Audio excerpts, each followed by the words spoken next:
welcome home Gede Pelita. Selamat datang, senang bertemu dengan saudara ada di rumah Tuhan di sesi yang kedua, dan sangat diberkati dengan pujian penyembahan tadi. Terima kasih buat tim Excellent Worshiper, terima kasih buat para pelayan jemaat, PJ, service manager, dan semua para pelayan. Terima kasih, tepuk tangan untuk para pelayan-pelayan yang luar biasa, dan terima kasih khusus buat Angel Musik yang sudah membantu dalam sound system kita, Bapak Sidiro. Jadi saudara yang mau pesta, yang mau ada acara, silakan hubungi Mr. Sidiro, sedikit endorse. Karena beliau mau memberkati gereja Tuhan untuk menjadi musik sound system kita lebih baik lagi. Kita akan membeli sound system yang bagus ke depannya supaya nanti ibadah kita bisa kedengaran lebih enak kayak yang di TV itu. Nah, saudara yang saya kasihi dalam nama Tuhan Yesus, hari ini saya rindu sekali saudara dan saya mengalami penguatan, hati kita diteguhkan dengan kebenaran firman Tuhan. Dan saya sampaikan bahwa tema kita setahun adalah membangun karakter ilahi. Jadi selama setahun GBI itu sudah punya tema tahunan. Tahun ini 2021 adalah membangun karakter ilahi. Bagaimana kita dimuridkan, bertumbuh dalam pemuridan, dan kita memiliki karakter ilahi yang lebih baik dari tahun 2020. 2021 membangun karakter ilahi, karakter Kristus. Untuk bulan April membangun kebiasaan baik. Makanya minggu lalu kita diajari disiplin rohani. Bagaimana kita mulai disiplin dalam bersekutu dengan Tuhan, dalam saat teduh, dalam disiplin dalam keuangan, disiplin dalam pikiran kita mulai dengan disiplin. Hari ini kita mau belajar bagaimana kita menjadi orang yang antusias dan optimis. Katakan, saya optimis dan antusias. Satu dua ya. Cara ngomong aja belum optimis. Nah, kalau mau optimis itu berarti yakin, punya pengharapan apa yang dikerjakan diberkati Tuhan berhasil. Amin. Itu orang optimis. Orang antusias itu ngomongnya semangat. Kalau saudara membilangkan saya semangat, itu namanya gak semangat. Walaupun ada masker, tetap saudara jangan hilangkan semangat saudara. Amin. Katakan sekali lagi, saya optimis dan antusias. Satu dua ya. Saya optimis dan antusias. Amin. Yang tadi saya kita cas sekarang. Kalau enggak cas clear ini kan, supaya yang agak-agak gini-gini, caskan dia supaya dia full ya. Saudara yang saya kasihi, saya mengajak bersama-sama membaca Yosua 1 ayat 1 sampai 9. Sesudah Musa hamba Tuhan itu mati, berfirmanlah Tuhan kepada Yosua bin Nun abdi Musa itu, demikian, hambaku Musa telah mati. Sebab itu bersiaplah sekarang, seberangilah sungai Yordan ini, engkau dan seluruh bangsa ini menuju negeri yang akan kuberikan kepada mereka, kepada orang Israel itu. Setiap tempat yang akan diinjak oleh telapak kakimu kuberikan kepada kamu, seperti yang telah kujanjikan kepadamu, dari padang gurun dan gunung Libanon yang sebelah sana itu sampai ke sungai besar, yakni sungai Efrat, seluruh tanah orang Het, sampai ke laut besar di sebelah matahari terbenam. Semuanya itu akan menjadi daerah. Seorang pun tidak akan dapat bertahan menghadapi engkau seumur hidupmu. Seperti aku menyertai Musa, demikianlah aku akan menyertai engkau. Aku tidak akan membiarkan engkau dan tidak akan meninggalkan engkau. Kuatkan dan teguhkanlah hatimu, sebab engkau yang akan memimpin bangsa ini, memiliki negeri yang dijanjikan dengan bersumpah kepada nenek moyang mereka untuk diberikan kepada mereka. Ayat 7, hanya kuatkan dan teguhkanlah hatimu dengan sungguh-sungguh, bertindaklah hati-hati sesuai dengan seluruh hukum yang telah diperintahkan kepadamu oleh hambaku Musa.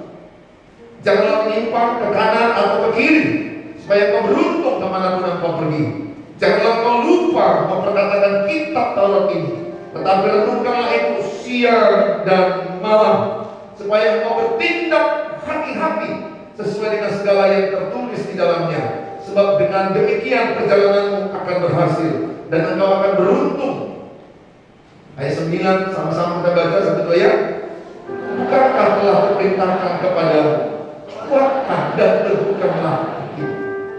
Janganlah kecut dan tawa hati, sebab Tuhan Allah menyertai engkau kemanapun engkau pergi.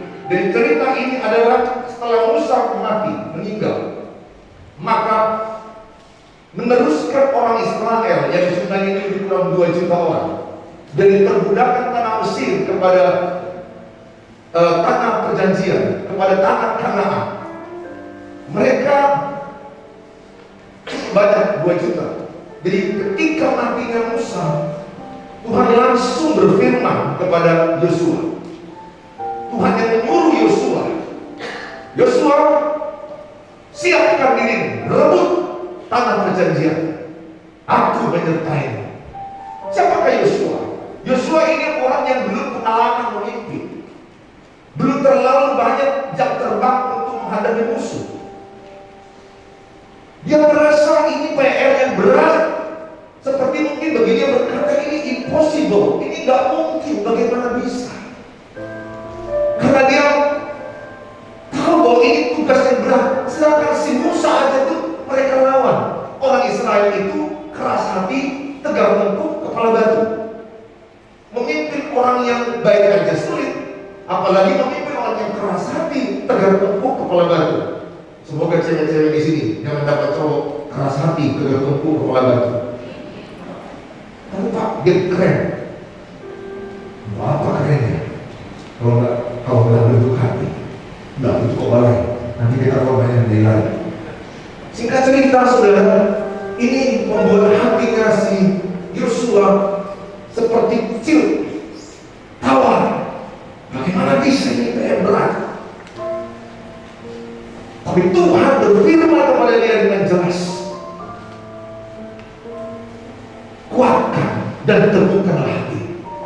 Hari ini juga saya mau mengajak semua saudara dan saya, tiap hari kita perlu memompas hati kita. Kuat. Hari-hari ini nggak hari-hari yang mudah. Hari-hari di mana kita menghadapi tantangan dalam keluarga, di dalam usaha. Kuatkan hatimu. Di depan ada tanah perjanjian, di depan ada tanah Kanaan, di depan ada yang lebih baik yang menanti engkau. Jangan putus asa. Dan saya melihat saudaraku bahwa Yosua benar-benar mengambil keputusan untuk dia siap. Makanya kalau saya baca ayat 10 ayat 11, langsung dia memerintah pasukan bagaimana mengatur strategi.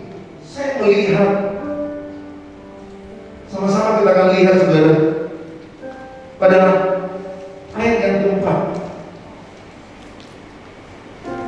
Jadi tanah perjanjian, tanah Kanaan, sekali lagi saya ingatkan, bukan bicara surga. Jangan dulu bicara ini bicara mau ke surga ini. Jangan nanti habis ini lagu saya, oh Yerusalem, kota mulia. Bukan ya. Please, walaupun nanti ujungnya kita ke sana sih. Memang ke sana kita akhirnya kita nanti Yerusalem baru, langit baru, bumi baru. Akhirnya. Tapi saudara, janji Tuhan bagimu di bumi ini. Sekarang bicara janji Tuhan di bumi ini. Ini bicara bagaimana saudara diberkati di bumi ini. Di surga pun kau pasti diberkati karena kau memiliki darah Yesus. Engkau memiliki darah Yesus, engkau memperoleh keselamatan. Tapi khotbah saya hari ini, pesan Tuhan hari ini adalah bagaimana engkau memperoleh janji Tuhan di bumi ini. Sehingga saudara memiliki semangat dalam hidup ini, antusias, karena ada janji Tuhan yang luar biasa. Janjinya itu membuat kita menyala seperti itu. Ayat 4, dari padang gurun, jelas tanah yang mereka rebut, dari padang gurun dan gunung Libanon yang sebelah sana itu sampai ke sungai besar yang di sungai Efrat, seluruh tanah orang Het, sampai ke laut besar di sebelah matahari terbenam, semuanya itu akan menjadi daerah. Artinya apa? Ini adalah bicara masalah lokasi mana yang akan mereka duduki, tempat mana mereka akan berebut. Saya percaya setiap saudara ada janji Tuhan bagimu ke depan yang luar biasa. Dan di depan ada yang lebih baik daripada yang lalu. Di depan ada yang lebih indah daripada yang lalu. Percayalah, selalu baru berkat Tuhan bagi orang-orang yang percaya. Ratapan 3 ayat tiap hari, selalu baru tiap hari. Bukan berkat yang lama diberikan kepadamu, ada berkat yang baru. Apapun yang lama yang kau alami yang lalu, maka ke depan percayalah, kalau kau melangkah dengan iman, ada yang baru yang diberikan Tuhan. Harapan baru, berkat yang baru, masa depan yang indah yang penuh dengan harapan. Semangat bro. Bilang sebelahnya, semangat bro. Saya mati sedikit. Ya tapi jangan sama lawan jenis. Amin saudara. Perlu kita pompas semangat ini. Jujur aja semangat saya pun kadang-kadang up down. Walaupun saya khotbah, Roh Kudus, berbahasa Roh Kudus, kadang-kadang saya mengalami down. Saya doa kembali, saya baca kembali, saya ulangi kembali firman Tuhan, saya berkata-kata firman Tuhan up. Besok-besok bisa lagi terjadi down. Jujur aja, saya bukan besi. Semuanya manusia yang punya perasaan. Kadang-kadang kita bisa senang, kadang-kadang sedih, kadang-kadang kuat, kadang-kadang lemah, kadang-kadang merasa gak mungkin, kadang-kadang terasa mungkin. Itulah manusia. Tetapi kalau engkau tetap melekat kepada Tuhan, engkau akan berbuah lebat, dan engkau akan berbuah lebat, dan engkau akan diberkati Tuhan berlimpah-limpah. Oleh karena engkau melekat kepada Tuhan, karena Tuhan berkata kita larang kita kalau engkau melekat, maka kita akan berbuah lebat. Ingat, bukan Tuhan yang kita pilih, Tuhan yang memilih kita. Lihat, bukan Yosua yang meminta kepada Tuhan. Tuhan yang minta memilih Yosua. Bukan saya yang mau jadi pendeta, tapi saya percaya Tuhan melalui saya dari seorang dokter. Saya sekolah teologi dan saya menjadi hamba Tuhan, menjadi pendeta. Dan saya sekarang ini bisa dikatakan full di gereja melayani Tuhan. Saya tahu bukan rencana saya, tapi rencana Tuhan, panggilan Tuhan, kehendak Tuhan. Saya juga berkata kepada saudara, bukan engkau yang memilih Tuhan, Tuhan yang memilih engkau. Dan Tuhan berjanji, ada yang indah atas pilihannya kepadamu. Oleh karena itu, tiap kita ini punya takaran yang berbeda-beda. Roma 12 ayat 3. Kasih karunia kita nggak boleh sama satu sama lain. Tiap kita beda. Jangan bandingkan dirimu dengan orang lain. Orang itu kok punya perusahaan ya, orang itu punya sekolah ya, orang itu kaya ya, orang itu menjadi manajer ya, orang itu kok lebih hebat dari saya ya. Please, jangan bandingkan dirimu. Apalagi membandingkan pasanganmu. Jangan bandingkan pasanganmu. Pasangan adalah anugerah yang terindah bagimu. Amin. Halo, ada di sini istri-istri yang suka dibanding-bandingkan dengan perempuan lain. Istri yang muda juga istri yang lain. Langsung, tahu? Langsung. Hidup bisa perang, saudara. Kalau dalam masa aja dia mau nggak dipuji, kok bisa kejadiannya aneh. Dan doa sekali, waduh, bisa lain. Walaupun kasih tetap bilang, pas. Nah itu suami yang baik. Nah, nggak ada enak makanya kalau bisa dikurang sedikit, beda caranya. Roma 12 ayat 3 berdasarkan kasih karunia yang dia terbelahkan kepadaku. Aku berkata kepada setiap orang di antara kamu, Roma 12 ayat 3, janganlah kamu memikirkan hal-hal yang lebih tinggi daripada yang patut kamu pikirkan, tetapi hendaklah kamu berpikir begitu rupa sehingga kamu menguasai diri menurut ukuran apa? Menurut ukuran apa? Iman yang dikaruniakan Allah kepadamu masing-masing. Kasih karuniaku menurut ukuran iman yang ada padaku beda dengan sama Pak John, dengan Pak Daud, dengan saudara. Kita ini beda. Kita ini punya pertandingan masing-masing, punya persoalan masing-masing, punya penderitaan masing-masing. Kasih karunia-Nya beda-beda. Jangan paksakan dirimu seperti orang lain. Tapi saya percaya setiap kita punya tanah Kanaan, punya perjanjian yang lebih baik ke depan yang Tuhan sediakan bagimu. Asal engkau tidak menyerah, engkau tetap berjalan antusias, engkau optimis, maka engkau akan memperoleh yang namanya tanah perjanjian yang indah yang luar biasa ini. Amin. Berapa banyak yang mau menerima tanah Kanaannya di bumi ini, bahwa dia memperoleh janji Tuhan yang luar biasa dalam hidupnya. Mungkin ke depan dia punya usaha, punya sekolah yang luar biasa, dia punya usaha yang luar biasa, mungkin dia punya pelayanan yang luar biasa, dan dia berkata semuanya itu dari Tuhan, oleh Tuhan, dan kembali untuk Tuhan. Dan engkau percaya ke depan ada yang lebih baik. Berapa banyak yang mau berjalan ke tangan kanan? Coba angkat tangannya. Berjalan ke kanan, berjalan ke kanan,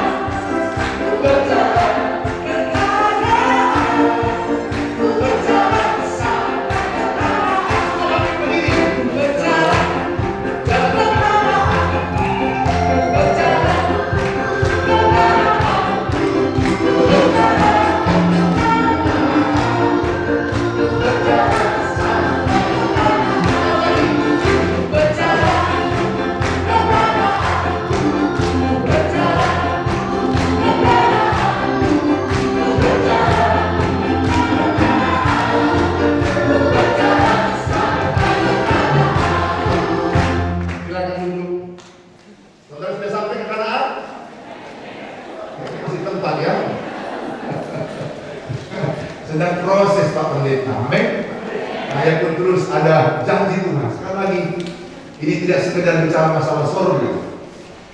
Itu pasti kita akan ke sana akhirnya. Tapi kita bicara di bumi, pekerjaan berberkati. Ke depan pekerjaan akan lebih baik lagi. Apa yang perlu kita lakukan? Makanya tema yang kami adalah antusias dan optimis. Apakah arti optimis? Optimis adalah orang yang selalu memiliki. Next. Optimis adalah orang yang selalu memiliki pengharapan yang baik dalam segala hal. Melihat kesempatan di balik masalah. Orang pesimis melihat masalah dalam kesempatan. Jadi orang optimis itu adalah orang yang punya pengharapan baik dalam apa yang dikerjakannya dalam segala hal. Bukankah orang di masa pandemi ini ada yang pesimis, berkata, wah pandemi, usahaku masih tutup, gagal, menyalahkan pandemi, menyalahkan keadaan. Jangan. Ada orang kaya makin diberkati lewat masa pandemi ini. Dia makin giat menciptakan masker, makin macam-macam. Ada lagi fashion, macam-macam mereka sekarang ini kita lihat begitu kreatif. Jadi orang optimis adalah orang yang melihat kesempatan di balik masalah. Tapi orang pesimis ada kesempatan yang dilihatnya masalah. Di masa pandemi ini sebenarnya kesempatan. Puji Tuhan, haleluya, gereja kita tetap eksis dan survive, bahkan bertumbuh luar biasa. Tepuk tangan bagi Tuhan ini. Cepat-cepat langsung memberikan staf bagaimana pengarahan supaya ruangan disinfektan dengan baik, bagaimana prokes dengan baik, bagaimana kita mulai dengan benar supaya kita terhindar dari paparan COVID. Dan saudara, artinya apa? Saya melihat justru puji Tuhan gereja ini diberkati Tuhan. Bukan berarti yang ibadah online dan diberkati Tuhan juga. Saya mengajak semua dengan kita sama-sama. Jadilah orang yang optimis. Apa yang kau pegang berhasil. Amin. Asal yang kau pegang itu yang berkenan pada Tuhan. Asal tidak menyimpang dari firman Tuhan. Engkau percaya bahwa Tuhan menyertai engkau. Yakinlah bahwa ada tangan Tuhan yang menyertai tanganmu. Bahwa kakimu disertai Tuhan, pikiranmu disertai Tuhan. Jangan pesimis, jangan langsung menyalahkan situasi dulu karena virus corona ini. Jangan kali si corona ini. Udah, jangan salahkan terus si corona. Mari kita berdamai dengan situasi ini. Mari kita hadapi dengan baik. Orang antusias asal katanya itu N dan Theos. N itu artinya di dalam, Theos adalah Allah. Berarti Allah di dalamku dan membuat aku bergairah. Allah di dalamku membuat aku bersemangat, menyala-nyala. And Theos, antusias. Saya menjadi antusias karena ada roh Tuhan. Biar roh menyala-nyala, dan layanilah Tuhan. Kenapa bisa menyala-nyala? Karena ada Tuhan dalam diri kita. Bukan sekedar kita ada masalah, bukan sekedar kita ada tantangan, tapi lihatlah ada Tuhan dalam diri kita. Tapi seringkali kita melihat ketika ada air di gelas setengah berisinya, kita lihat air yang kosong, bukan air yang berisi. Harusnya orang yang optimis dia melihat setengah air berisi. Tapi orang pesimis dia akan berkata setengah air kosong. Pandangannya kosong dilihatnya. Yang sering kadang-kadang kita lihat dalam masalah kita terus, kita kurang menyadari ada Tuhan yang di dalam diri kita, yang menyertai kita, yang berkata, aku tidak akan pernah meninggalkan engkau. Begitulah pesan Tuhan kepada Yosua, aku tidak pernah meninggalkan engkau, aku menyertai engkau. 3 kali Tuhan berkata kepada Yosua, hanya kuatkan dan teguhkanlah hatimu. Apa yang Tuhan perintahkan kepada Yosua agar Yosua tetap menjaga antusias, atau agar saudara dan saya tetap antusias, agar saudara dan saya tetap menjadi orang yang semangat, orang yang menyala-nyala, on-fire. Bagaimanapun keadaan pernikahanmu, mungkin pasanganmu sudah meninggalkanmu, jangan mau down perasaan. Sesaat mungkin kau merasa down, oke, tapi setelah itu go ahead. Hidup ini harus dilanjutkan, harus dilakukan. Mungkin ada yang meninggal, mungkin ada yang bisa segala macam cerita dalam hidupmu. Apapun yang sedang kau alami masa lalumu, jangan stuck oleh karena masa lalumu. Masa lalumu tidak menentukan masa depanmu. Yang lalu sudah berlalu, yang baru sudah datang. Yang sering kita ini adalah masa lalu kita ingat terus, sehingga kita tertarik. Bukan hanya saudara, saya pun kadang-kadang tertarik dengan masa lalu. Dan ketika saya sadar ini adalah masa lalu, saya tetap langsung cepat bergerak pikiran saya. dalam nama Yesus, yang lalu sudah berlalu, yang baru sudah datang. Karena iblis suka mengarahkan kita kepada masalah-masalah yang lalu. Saya mau katakan sama saudara, mau diapakan pun yang lalu kita nggak bisa rubah. Dia sudah berlalu. Semalam sudah berlalu. Jangan lagi hidup dengan yang semalam, hidup dengan yang hari ini. Fokus dengan hari ini bersama Tuhan. Dan percayalah, hiduplah sehari demi sehari, kesusahan sehari cukup sehari. Jangan terlalu mikirkan kesusahan esok. Jalani aja hidup ini bersama dengan Tuhan. Saya percaya, kalau engkau tetap menyala-nyala bersama dengan Tuhan, dan engkau selalu berkata, andalkan Tuhan, melibatkan Tuhan, maka engkau akan menjadi orang pemenang. Yang pertama adalah kuasailah hatimu. Yosua 1 ayat 6, 7, 9 diulangi 3 kali kalimat yang sama, yaitu teguhkan dan kuatkanlah hatimu. Apakah hati itu? Hati itu adalah pusat kehidupan. Dalam Amsal 4 ayat 23, dalam Amsal 4 ayat 23, jaga hati kita. Ketika punya masalah, jaga hati kita. Kuasailah hatimu, jadilah tenang, supaya engkau dapat berdoa. Amin. Karena tahu di sini kalau ada punya masalah langsung berhenti diam. Nggak bisa lagi kita berdoa kalau kita hanya emosi, langsung berteriak-teriak aja terjadi. Yang menyelesaikan masalah. Amsal 4:23, jagalah hatimu dengan segala kewaspadaan, karena dari situlah terpancar kehidupan. Jadi yang Tuhan inginkan kepada saya adalah bagaimana saya menjaga hati saya. Bukan menjaga hati istri saya nomor satu, bukan menjaga hati anak-anak saya, bukan menjaga hati orang lain. Hati orang lain gak bisa kau jaga. Pendapat orang lain tentang dirimu gak bisa kau jaga. Mulut orang lain bilang apa tentang dirimu gak bisa kau jaga. Kita gak bisa atur perkataan orang tentang kita. Kita gak bisa atur pendapat orang tentang kita. Kita gak bisa atur penilaian orang lain kepada kita. Tapi yang disuruh Tuhan bukan menjaga hati orang lain. Yang disuruh Tuhan adalah saya menjaga hati saya. Saya menjaga diri saya. Kalau saya menjaga hati saya menjaga pusat hidup saya. Karena inilah sentralnya. Kalau hatimu saat ini lagi keras dan tidak bisa untuk mendengarkan khotbah ini, kunci dengan khotbah bukan pengkhotbahnya. Makanya jangan pernah putuskan pengkhotbah, jangan putuskan hamba Tuhan. Kunci dengan khotbah itu adalah hatimu. Masih ingat cerita 4 jenis benih yang ditaburkan, 4 jenis tanah. Bukan 4 jenis benihnya sama, tapi 4 jenis tanah. Tanah itu apa? Hati.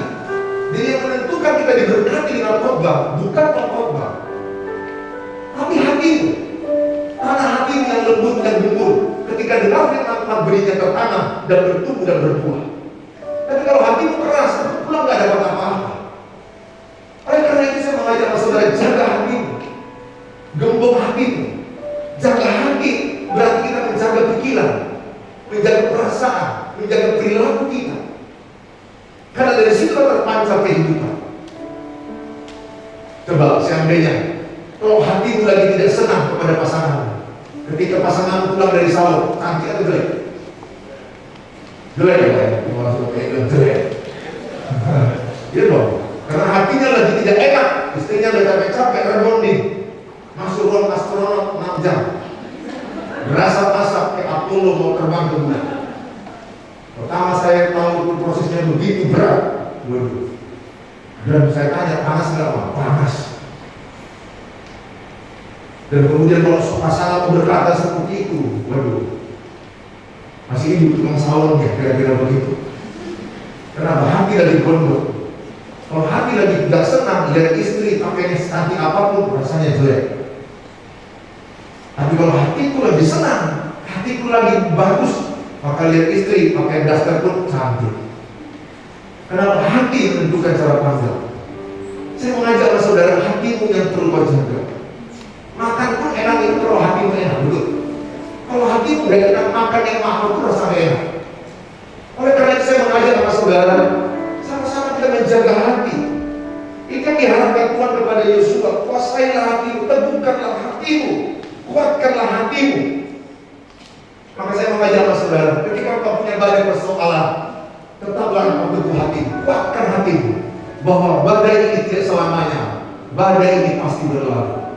Katakan, pandemi ini pasti berlalu. Satu dua. Agak kuat. Pandemi ini pasti berlalu. Satu dua.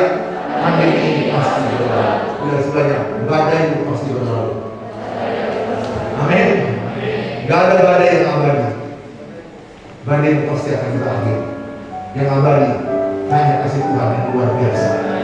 Amin. Berapa banyak yang senang menghadapi badai? Apakah ada badai dalam hidup? Ya, setiap kita pasti punya badai kehidupan. Ketika kau punya badai, engkau terbang tinggi bersama dengan Tuhan.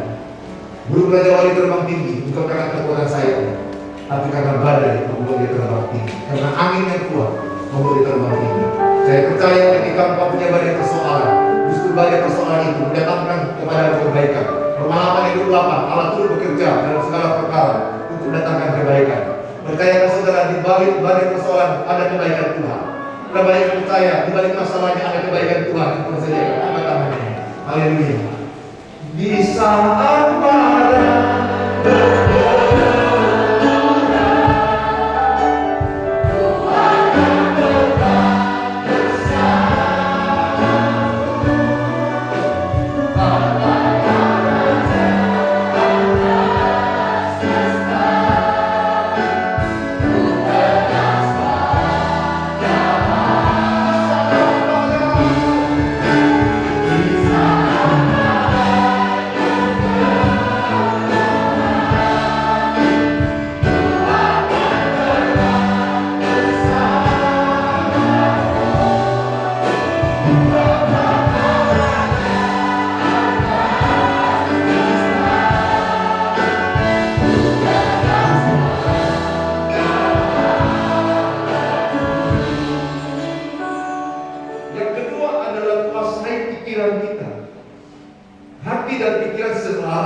jadi hati itu bicara bagaimana kita meresponi masalah, bagaimana kita menyikapi masalah. Pikiran bicara apa strategi yang kita lakukan, apa langkah-langkah yang kita buat untuk membuka usaha kita lebih bagus. Apa step 1, step 2, step 3, itu pikiran kognitif. Bagaimana kita memikirkan solusinya. Setelah hatimu dijamah Tuhan, Tuhan akan berikan hikmat kepadamu.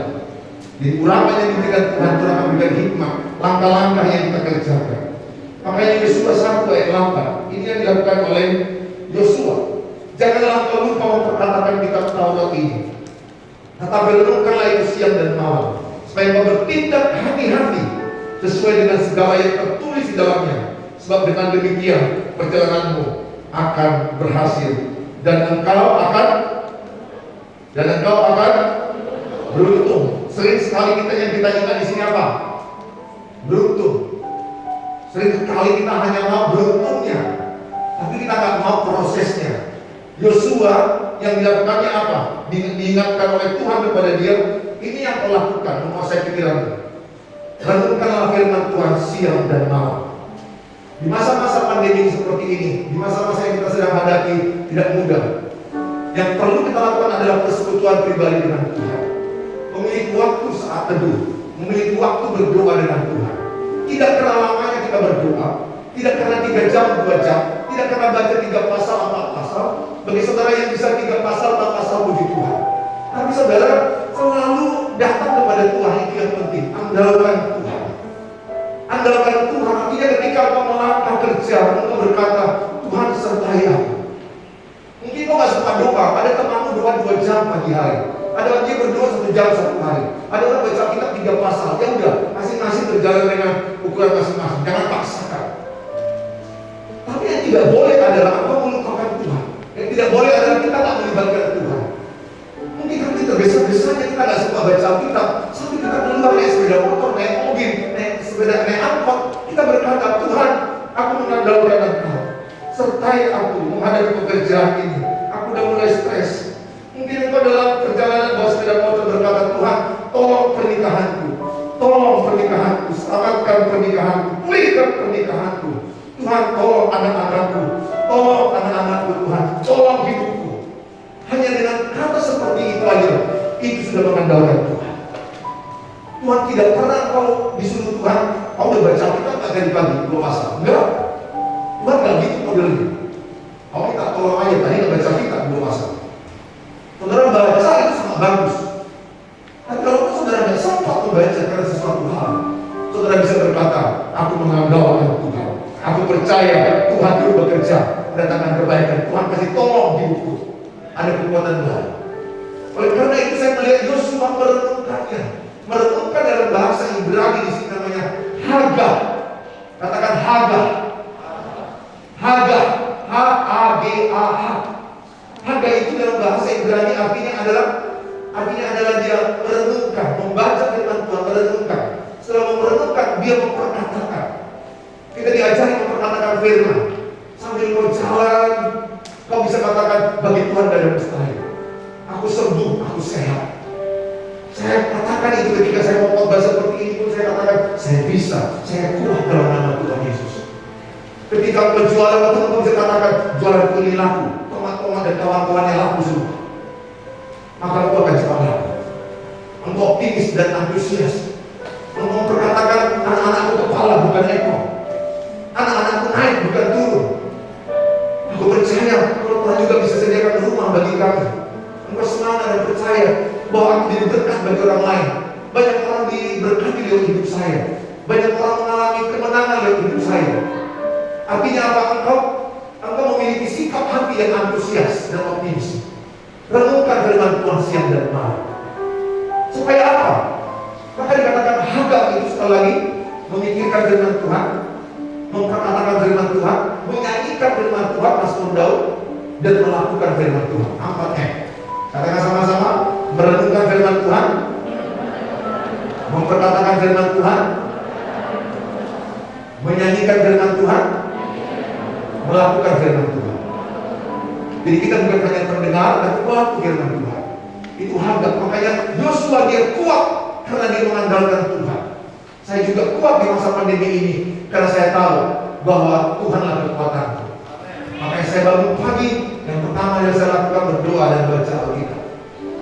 Saya rindu sekali saudara dan saya sama-sama untuk mengandalkan Tuhan di masa-masa kesukaran ini, supaya pikiran kita dikuasai oleh firman Allah. Maka Filipi 4 ayat 8, kalau kita menjadi orang yang berhati-hati dalam memikirkan, berhati-hati dalam mengambil tindakan, berhati-hati mengambil keputusan. Sekarang ini berhati-hati menggunakan handphone. Ayo tunjukkan handphone masing-masing. Ada handphone kan? Supaya jalan balik deh, supaya jadi persembahan. Kalau masih hidup, jadi persembahan. Karena bawa persembahan yang hidup. Tanda aja. Karena ada orang yang akan lihat HP, Alkitab larinya ke Facebook, Instagram. Bertobatlah sebelum ada malas saudara. Dan saudara, apa yang perlu kita pikirkan menguasai pikiran? Filipi 4 ayat 8, jadi akhirnya saudara-saudara semua yang benar, semua yang mulia, semua yang adil, semua yang suci, semua yang manis, semua yang sedang didengar, semua yang disebut kebajikan dan patut dipuji, pikirkanlah semuanya itu. Jadi ayat ini jelas batasan mana yang kita pikirkan.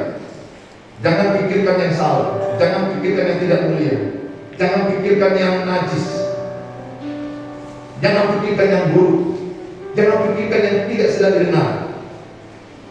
Pikirkanlah kebenaran firman Tuhan, firman Allah. Pikirkanlah itu terus siang dan malam dan perkatakan. Amin saudara. Saya percaya kalau saudara tetap melakukan ini, dan Tuhan tadi adalah engkau menjadi berhati-hati, tidak menyimpang ke kanan dan ke kiri, dan engkau akan beruntung dan berhasil. Jangan lihat sisi beruntungnya, tapi lihat dari mana bagianmu. Bagianmu adalah bukan firman Tuhan, menurunkan firman Tuhan. Jangan menyimpang ke kiri dan ke kanan. Kalau kita sudah menyimpang, Tuhan tidak sertai kita. Tuhan menyertai kita ketika kita berjalan dalam kebenaran. Amin saudara. Saya percaya yang ketiga terakhir adalah kuasai tindakan. Sehingga di Yosua 1 ayat 8 ini adalah perlu kita menguasai tindakan kita. Jadi ketika kita bertindak, tadi pertama adalah kuasai hati. Katakan saya kuasai hati, saya kuasai pikiran, saya kuasai tindakan. Itulah khotbah kita selesai. Kuasai hatimu, tenang, berdoa, hadapi masalah bersama Tuhan. Kuasai pikiranmu penuhi dengan firman Tuhan yang benar, yang baik, dan suci, yang mulia. Kuasai tindakan, berhati-hati dalam tindakan. Kuasai tindakan, berhati-hati, maka kau akan beruntung dan berhasil. Makanya orang-orang Amerika ada namanya critical thinking. Kalau kita melakukan satu, apa akibat dua, apa akibat tiga. Jadi kita harus bijaksana mengambil keputusan tindakan kita. Kalau saya begini, apa akibatnya? Kalau saya melihat pornografi, apa akibatnya? Saya akan tergoda dan jatuh dalam kenajisan. Maka saya terus berdoa, dalam nama Yesus tayangan ini tidak bernama pandemi ini banyak orang jatuh di korban karena terus pegang HP, apalagi di kamar sendirian, anak remaja mulai melihat pornografi dan mulai akhirnya jatuh dalam kenajisan dan jauh hilang. Oleh karena itu kita perlu berhati-hati dalam berkata-kata. Saya berhati-hati kata-kata itu memberkati istri atau menjatuhkan istri. Saya pernah salah menjatuhkan dia. Saya pernah membuat dia menjadi lebih lemah. Saya bertobat. Kata-kata mana yang membuat dia baik, saya itu yang saya lakukan. Artinya apa? Saya memilih kata-kata saya. Berhati-hati menggunakan kata-kata. Amin, suami-suami. Ya, kalau kita capek dia dari salon, puji dia. Capek dia beli baju baru, puji dia. Dan salah satu yang dibutuhkan oleh istri adalah pujian dan perhatian kita. Demikian juga istri, hormati suami. Jangan pernah dia lambat langsung jangan bilang dia telat pikir. Dan mari hormati suami sebagaimana dia ada. Saya percaya kalau menghormati, hati-hati dalam tindakan kita. Saya sangat berhati-hati. Sulit membangunnya, gampang menjatuhkannya. Saya gitu capek membangun pelayanan gereja ini 20 tahun gereja ini. Di bulan Juni 20 tahun gereja ini, 20 tahun dengan segala macam suka duka. Tapi sekali saya jatuh, saya tiba-tiba ketahuan di mall pegang tangan anak perempuan, anak gadis, dan bukan istri, bukan anak saya. Kemudian ada pula di antara kalian videokan, kemudian kalian tiktokan, kemudian kalian sebarkan di sosial media. TikTok pula begini-gini kami jalan-jalan. Sudah pendeta Dr. Suheri itu Sembala di berita memegang anak gadis tak jelas. Selesai bayaran saya, habis. Betul? Kenapa saya tak hati-hati? Habis saya bangun lama, hancur sekejap. Membangunnya sulit, menghancurkannya mudah. Membangun rumah tangga itu sulit, tapi menghancurkannya sekejap. Kalau kau tidak hati-hati menggunakan mata, saya juga hati-hati menggunakan mata. Maka kalau saya melihat perempuan, saya tak mau lama-lama. Bawa apa di sini? Kalau kamu menang, jangan lihat anak gadis lama-lama. Lebih daripada 3 detik, jangan lebih. Kalau bisa sedetik pindah. Itu langsung 1 pindah. Kalau kau melihat anak gadis 1, 2, 3, 4, 5, 6, 2. Itu yang dilakukan Daud oleh bersembah mandi, betul? Daud itu begitu kepada bersembah. Oleh dia mandi 1, 2, 3. Roh Kudus sudah bilang jangan lihat 4, 5, 6. Hati-hati dia wanita, saya tahu. Jaga mata saya. Ayo semua anak muda, bapak-bapak, semua yang laki-laki lakukan, saya jaga mata saya. Ya, lihat saja. Buat sikit lah. Katakan saya jaga mata saya. Satu dua ya. Pegang matanya. Satu dua ya. Saya jaga mata saya. Amin. Yang ibu-ibu, wanita-wanita katakan saya jaga telinga saya. Satu dua ya. Karena ibu-ibu ini mana-mana gosip, banyak gosip. Apapun, si corona pun gosip banyak. Apapun. Banyak gosip berbeda. Tapi bertambah gosipnya, ditambah gosip. Rasanya gak tenang tidur kalau nggak ada bicara dengan siapa. Ada orang begitu, gak tenang dia tidur sebelum menggosip seseorang. Ada orang begitu jahat, gak tenang dia tidur sebelum menyakiti orang lain. Jaga telinga, amin. Saya menjaga betul pernikahan saya. Saya sangat hati-hati dengan pernikahan saya. Karena saya tahu beberapa hamba Tuhan jadi satu. Dan saya melihat pelayanannya juga jadi satu. Di depan mata saya melihat pelayanannya jadi hancur. Begitu capek hamba Tuhan ini kuliah kalau di akhir hidup. Jaga, saya tidak sempurna. Saya juga pernah lihat istri, lihat cewek di Starbucks, pas lewat di belakang dia, kemudian ada nama gitu. Langsung dia bilang, mata itu boleh makan. Ternyata mata itu sudah bertobat. Hati sudah bertobat, mataku sudah bertobat. Tawa yang satu ini yang siapa itu? Nggak ada perjalanan lewat, ada orang lain lewat. Sekali lagi, saya jaga betul. Orang berhasil dia, kalau mereka berhasil, belajar, maka mereka berhasil. Saya percaya, saudara dan saya, orang yang berpikir panjang. Manusia di akhir zaman tidak berpikir panjang. Artinya tidak memikirkan apa akibatnya. Kalau aku begini, apa akibatnya? Kalau aku malas, apa akibatnya? Berpikir panjang sebelum berkata-kata. Berpikir dulu baru bicara. Berpikir dulu baru bertindak. Berpikir panjang. Tuhan berkati kita semua. Saya percaya saudara saya dan orang-orang yang menerima kata-kata perjanjian yang indah, yang baik ke depannya, tangan bagi Tuhan. Aku